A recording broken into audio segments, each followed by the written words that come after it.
Hello and welcome to another edition of Coach B Weekly for RMUColonials.com. I'm Ken Baker and I'm joined now by Associate Head Coach Charlie Buscalia, Head Coach in waiting, and as he is respectfully called, Coach B.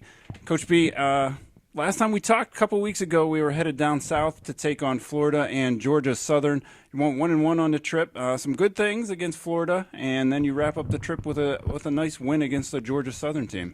Yeah, it was a nice trip. I mean, I think every time in that time of year you get an opportunity to go down south, play a very tough Florida team who definitely should be in the top 25. I'm surprised they're not, but only one loss on their record and knocking off Florida State when they were in the top 7 in the country. I mean, they were a very tough opponent, and you're right. We did do some nice things. We handled their pressure pretty well for about 30 minutes.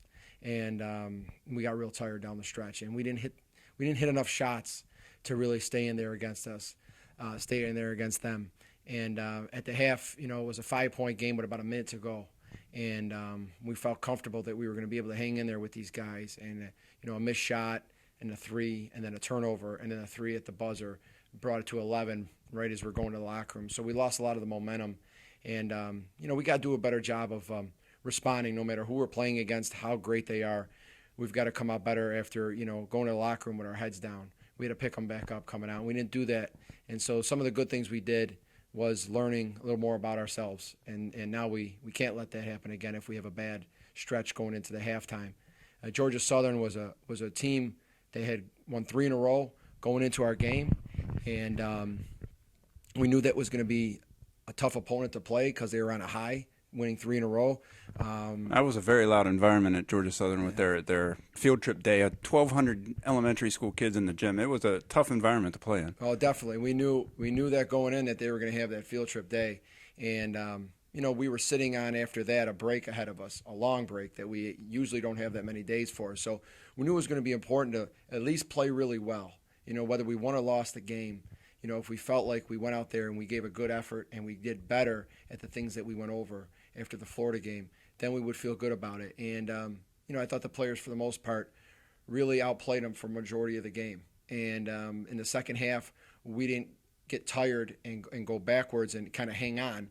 We extended and opened up and continued to get the loose balls and the hustle plays and the rebounds. So I was proud of the team going into the break, of knowing how important that win was and how important it was to at least play well going into the break because of our extended break. And also being down there in Florida, we got a chance to go to Disney World and do some things with the team that, you don't get to do at the Division I level. Everything's business most of the time. There's a lot of pressure on the players to play well, perform well, take care of themselves at all times. And going out there to Disney World and seeing the players, especially the foreign players that haven't been to Disney World before, and some of the American kids either, and seeing their faces when they see Mickey and Minnie Mouse and the parade and going on all the rides. I must have took about 1,000 pictures that week, and that day probably was about 990 now. So it was a great trip for us, and we really enjoyed it. All right, and you talk about that long break. You guys played Georgia Southern. That was on December 17th, and I know as a coaching staff, you guys didn't reconvene until after Christmas on the 26th. How do you recover from that long of a layover, and how's that a little bit different, preparing for a game today than a normal regular week? That's a great point. It's a great question.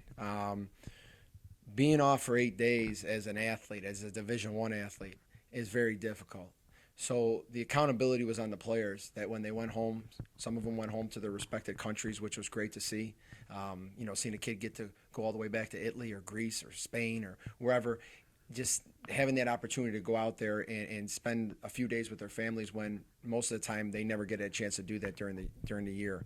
But we knew that they had to do, the accountability was for them to stay in shape in their own way, get some running in, get some cardio in, but you're never going to be able to simulate what we do in practice, the banging, the timing things, the teamwork that we need, obviously to play together. So when they came back, we knew we were going to have to push them hard. So as great as it was to have a long extended break, the 2 days of practice after we got here were tough, and we knew they were going to be, and we told them they're going to be when they got in the door, and we said, you guys have to understand now that the accountability is on us to get back into shape and get hungry again. We can't leave our minds back at the break. We have to now leave the break behind us, enjoy what happened, but now go forward and get back into that hungry, let's go to war mentality. And I think the coaching staff and the team did a great job coming together the next 2 days at practice. And I think they catapulted a lot of things going into our next game. Yeah, and we'll talk about that next game. A victory over Delaware, traditionally a very good mid-major team out of the Colonial Athletic Association. They were just in the Sweet 16 a few years ago. A little bit of a slow start in the first quarter for the Colonials, but you guys really came together in that second quarter, third quarter, and were able to hold on for a 3-point victory against a good Delaware team. Yeah, it would have been really tough on us if we wouldn't have went so hard at practice, because we came out, and even though we didn't shoot it that well, we were getting gritty. We were physically there. We were getting on the floor for the loose balls. We were doing a great job of talking and defending. If it was like right in the middle of conference play or something, I would have said that, we would have expected that. But your first game back from the break, you see a lot of teams really slack on that. So we were doing what we needed to do out there to compete and to stay in the game. And then once we had our little bit of a run here and there, our stretches, then we started to get going. And as we closed it on the half, we cut the lead down to 1, I believe. And, things were going in the right direction then, and I felt comfortable that if we keep this energy and effort up, now things are going to start to get better for us. Yeah, you came out in the third quarter. Rebecca Navarro knocks down a couple of threes. Megan Smith knocks down a 3, and you jump out to a 6-point lead there in the third quarter. But Delaware was able to come back a little bit in the fourth, they cut it down to a 1-point game, and a senior steps up for you. Tell me how big that is to have a player like in Ashley Ravelli's position who came down and hit a couple big shots for you in the final 5 minutes. She was outstanding, not just making those shots down the stretch, but she was outstanding because of how much she struggled for first 3 quarters. I always show the players, players that I take a lot of pride in watching, like a Tony Parker. There's a player at Virginia that I love, the point guard there now in college on the men's side. And I'll show them videos of them. I'll show them instances of how these guys struggled for most of the game. And then down the stretch, they're there. They're hitting shots. They're still the best teammate on the court. They're still the best leader on the court. And after Ashley had 3 quarters of really struggling, she airballed a few, and she had been under the weather. She's one of the players that had been under the weather coming back. And I was really proud of her to see her not only take those shots with confidence after those, but knocking them down and really showing her teammates that she overcame adversity. And I always reference that, like when Tony Parker closed out the finals in Game 6 at home. He had missed like his first 10 shots going into the fourth quarter, and then he rained 9 in a row. And I said, there's a true leader. There's a true guy that stays steady. And, no matter what happens, he's going to continue to work hard, continue to be confident. And, it's just one example I gave. And today she was Tony Parker.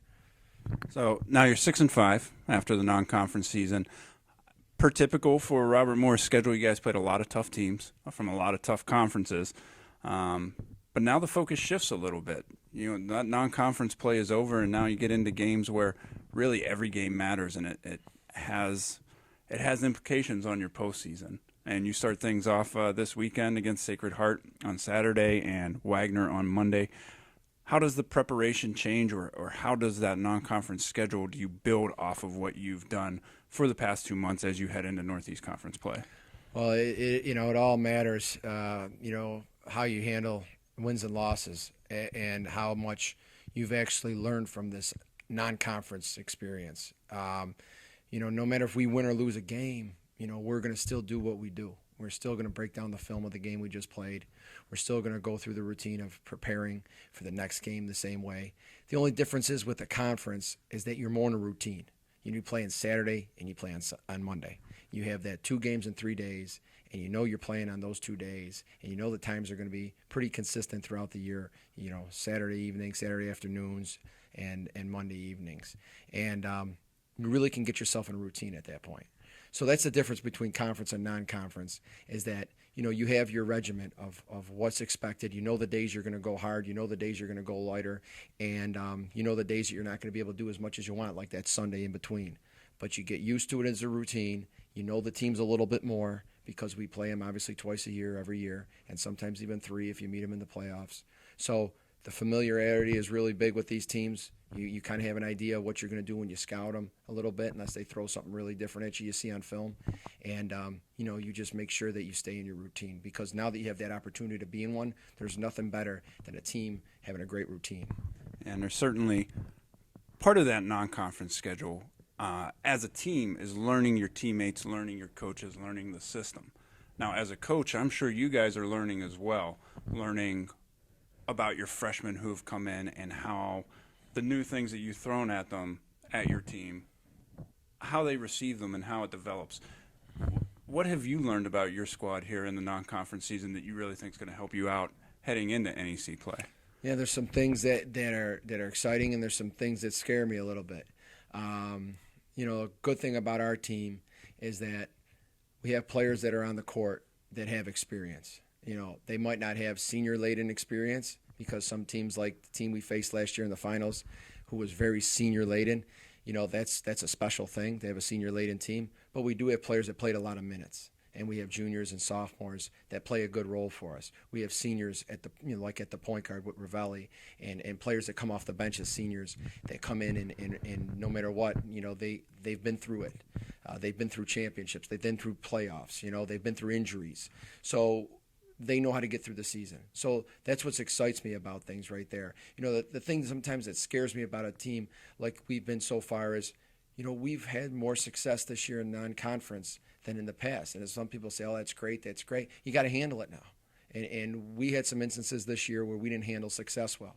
We go and take 2 out on the road in Philly and in New Jersey, and that was a great 2-game road trip for us to go out there and beat a tough squad in Monmouth and an Atlantic 10 team in LaSalle. And then we came back and lost 2 back here, one at Youngstown State, which is right down the road, and then one at home against Northern Kentucky.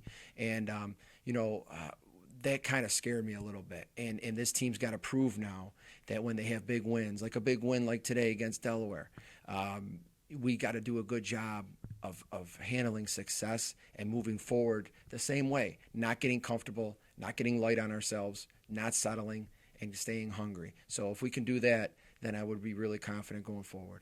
All right, and we'll see how the Colonials react to that big win, as you heard Coach B just say, against Delaware, and we'll see how comfortable this Robert Morris team is as they head into conference play.